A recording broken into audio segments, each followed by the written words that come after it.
गुरु प्यारी सात संगत जी, सभी को प्यार भरी राधा स्वामी जी। एक सेठ था, उसके दो बेटे थे। बड़ा बेटा ठीक था और जो छोटा बेटा था उसको कुछ दिखाई नहीं देता था। भगवान की कृपा से किसी बात की कोई कमी नहीं थी, पर सेठ को बहुत चिंता रहती थी कि हमारे मरने के बाद हमारे छोटे बेटे का क्या होगा, इसकी जिंदगी कैसे कटेगी। सेठ सेठानी अपने छोटे बेटे को देखकर बहुत दुखी होते थे और अपने बड़े बेटे को कहते थे कि यह तुम्हारा छोटा भाई है, तुम इसका ख्याल रखना। वह बोला, आप चिंता मत करना, हम अपने छोटे भाई से बहुत प्यार करते हैं, इसका पूरा ख्याल रखेंगे। सेठ का बड़ा लड़का अपने छोटे भाई को हाथ पकड़कर मंदिर लेकर जाता था। वह मंदिर में बैठे बैठे भजन सुनता रहता था, सत्संग सुनता था। तो धीरे धीरे उसने भी भजन सुनकर भजन बोलना शुरू कर दिया। उसकी आवाज़ बहुत मीठी थी। गांव के लोग मंदिर में उसके भजन सुनने के लिए आते थे। वह कहते थे, भगवान ने इसको आंखें तो नहीं दी, पर इसकी जुबान पर माँ सरस्वती का वास है। भजन सुनने के बाद और सत्संग करने के बाद उसका बड़ा भाई उसको हाथ पकड़कर वापस ले आता था। इसी तरह समय बीतता गया और दोनों बच्चे जवान हो गए। एक दिन सेठानी ने अपने पति से कहा कि हमारे बड़े बेटे की अब शादी कर दो। छोटा बेटा तो अंधा है, उससे तो कोई शादी नहीं करेगा। मेरी तबीयत भी अब ठीक नहीं रहती, बहू आएगी तो घर संभाल लेगी, मेरी जिंदगी का कोई भरोसा नहीं। साथ वाले गांव में सेठ का एक दोस्त रहता था, उसकी बेटी थी तो सेठ ने उसके साथ अपने बड़े बेटे की शादी कर दी।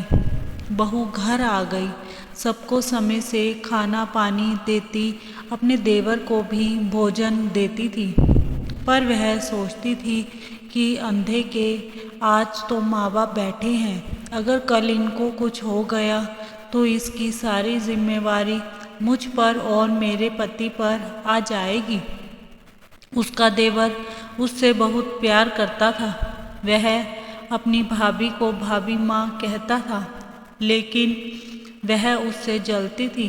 कुछ दिन के बाद सेठानी बीमार हो जाती है और अपनी बहू को कहती है, बेटी अब शायद मैं कुछ दिन की मेहमान हूँ, मेरे जाने के बाद तुम अपने देवर का ख्याल रखना, आज से तू ही इसकी माँ है। कुछ दिन के बाद सेठानी चल बसी। सेठानी के जाने के बाद उसकी भाभी देवर पर बहुत जुल्म करती। अगर पति और ससुर होते थे तो उनके सामने खाना दे देती थी, अगर वह घर पर नहीं होते तो वह अंधा उससे पानी भी मांगता तो वह नहीं देती थी। धीरे धीरे समय बीतने लगा और सेठ की तबीयत भी खराब रहने लगी। सेठ ने अपने बड़े बेटे को कहा, मुझसे वादा करो कि तुम मेरे मरने के बाद अपने छोटे भाई का ख्याल रखोगे। वह बोला, जो इस दुनिया में आया है उसे तो जाना ही है, इसीलिए हमारे बाद अपने छोटे भाई का ख्याल रखना। वह अपने पिता का हाथ पकड़कर उनको वचन देता है कि पिताजी, मैं अपने छोटे भाई का पूरा ख्याल रखूंगा, उसे कोई परेशानी नहीं होने दूंगा। कुछ दिन के बाद सेठ जी भी उस प्रभु को प्यारे हो गए। वह अंधा लड़का भगवान को याद करके बहुत रोता कि हे भगवान, पहले आपने मेरी माँ ले ली और अब पिताजी को भी अपने पास बुला लिया। मेरी भाभी माँ को तो आप जानते ही हैं, अगर उसने भाई को कह दिया तो भाई भी मुझे घर से निकाल देगा। उसका बड़ा भाई उसको रोते हुए देखकर बोला, भाई माता पिता चले गए, अब उनके जाने के बाद मैं ही तेरा पिता हूँ। सेठ का बड़ा लड़का जब दुकान पर काम करने जाता है तो वह अपने देवर पर बहुत जुल्म करती थी। वह कहता था, भाभी माँ, मैं तो आपको अपनी माँ समझता हूँ, आप मुझे अपना बेटा क्यों नहीं समझती? तो वह कहती, तू मेरा बेटा नहीं है, मैं तो कहती हूँ कि तू मर जाए और तुझसे मेरी जान छूटे। वह अपने बड़े भाई को कुछ नहीं बताता था, क्योंकि अगर मैं भाई से कुछ कहूँगा तो भाई भी कहेगा कि तुम मेरी पत्नी पर दोष लगाते हो।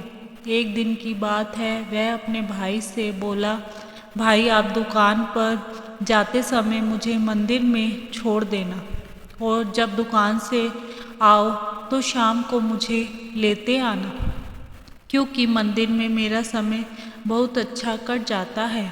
वहाँ पर बहुत से लोग आते हैं, मेरा भजन सुनते हैं, सत्संग सुनते हैं, मुझे बहुत अच्छा लगता है।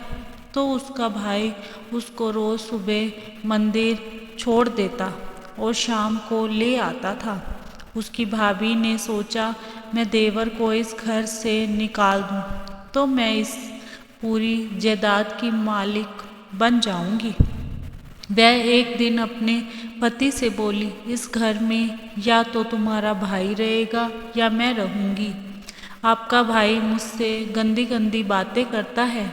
वह बोला, नहीं, मेरा भाई अंधा ज़रूर है, वह तो भगवान का भक्त है। वह बोली, नहीं, अगर यह यहाँ रहा तो मैं अपनी जीवन लीला समाप्त कर लूँगी।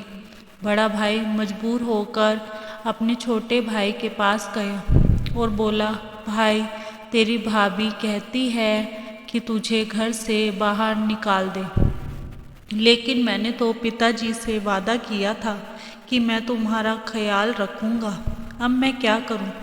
छोटा भाई बोला, मेरे कारण आप भाभी से रिश्ता मत तोड़ो, आप मुझे जंगल में एक झोपड़ी बना दो। तो वह उसको जंगल में छोड़ आता है। वह बहुत खुश थी कि वह अब जंगल में चला गया, उसे कोई जंगली जानवर खा जाएगा। उसने झोपड़ी के बाहर बैठकर शब्द बोलना शुरू कर दिया। जंगल में काम करने वाले लोग आते जाते उसका भजन सुनने बैठ जाते थे। खाना उसका बड़ा भाई अपने नौकर के हाथ उसको भेज देता था। धीरे धीरे समय बीतता गया तो उसकी भाभी गर्भवती हो गई। उस दिन खाना लेकर उसका भाई खुद गया और अपने भाई से बोला कि तुम चाचा बनने वाले हो। वह बहुत खुश हुआ और पूछने लगा, भाई, हमारी भाभी तो ठीक है? वह बोला, हाँ ठीक है। एक दिन जो नौकर उसको खाना देकर आता था तो उससे पूछा कि वह ठीक तो है? वह नौकर बोला, सेठ जी, आपका भाई तो वहाँ पर सत्संग करता है, भजन गाता है, वहाँ पर लोगों की बहुत भीड़ जुटी रहती है। जब उसकी भाभी ने यह सुना तो वह और जल भुन गई कि मैंने तो उसको जंगल इसलिए भेजा था कि कोई जंगली जानवर उसे खा जाएगा। कुछ समय के बाद भाभी का बेटा हुआ। बच्चे के जन्म के दिन पर उसने खीर बनाई और उसमें जहर डालकर उसको कुटिया में देने चली गई। बाबा जी तो सब जानते हैं। उधर से उसके बेटे ने वह जहर वाले बर्तन में हाथ डालकर चाट लिया और बाबा जी ने उससे कहा, बेटी, तुम्हारे घर बहुत भीड़ लगी हुई है, मुझे लगता है कि तुम्हारे बच्चे ने कोई जहरीली चीज़ खाई है। उसने जिस बर्तन में जहर मिलाया था वह बर्तन वहीं रख देती है जिससे बच्चा खा लेता है। उसका भाई और भाभी बच्चे को लेकर उसके पास गए और बोले, भाई, हमें माफ़ कर दे, यह तो तेरे को मारना चाहती थी, लेकिन भगवान ने आज हमसे हमारा बेटा ले लिया। भाई, तुम अपने बाबा जी से कहो कि वह इस बच्चे को जिंदा कर देंगे। तो उसने बाबा जी से प्रार्थना की तो बाबा जी ने उस बच्चे को ठीक कर दिया। भाभी भी अपने देवर से माफ़ी मांगने लगी। मैंने तो तुम्हें मारना चाहा, परंतु तुमने मेरे बच्चे की जान बचाई, इसीलिए अब तुम घर चलो, हम सब मिलकर रहेंगे। इसी के साथ इजाज़त चाहते हैं। कल मिलेंगे एक नई साखी के साथ। तब तक के लिए राधा स्वामी जी। अगर साखी अच्छी लगी हो तो कमेंट बॉक्स में राधा स्वामी अवश्य लिखें जी। राधा स्वामी जी।